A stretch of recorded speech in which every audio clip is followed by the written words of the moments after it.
bagaimana cara menghilangkan penyakit hati. Lagi dengki, iri, dendam dan lain sebagainya. Oh. Nak orang. Tabak talati. Ni terkedi tanya dia tajib putrana ni memang tagrib. Tak belau. Cara ubat engkau seringlah mengingat di atas nikmat Allah dan seringlah melihat di atas cobaan Allah. Kupu tayak piridro ta di atas nikmat gop. Susah gop tanya kan ada kala.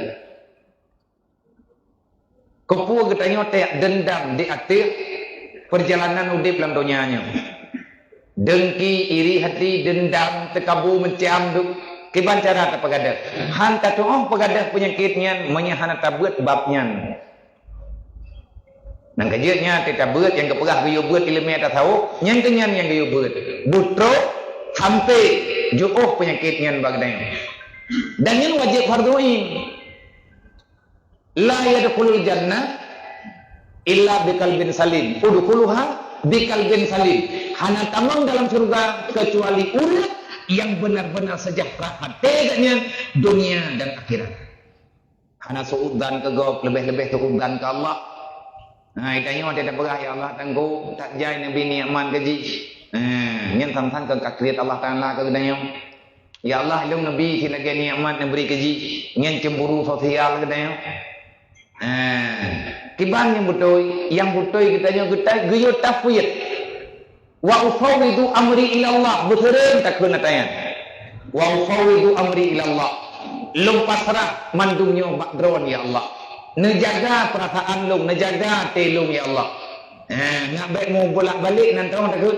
Yang kedua bak doa tahiyya kana ya muqallibal qulub sabbit qalbi ala dinika wa ala taatika. Menyatakan tamah je tamah yang sesuai dengan tanya. Wa ala taatika wa ala dinika wa ala syariatika wa ala takdirika. Ya Allah neput tetap atelong ya Allah baik lehat pukul temayang baik balik menong balik mendik.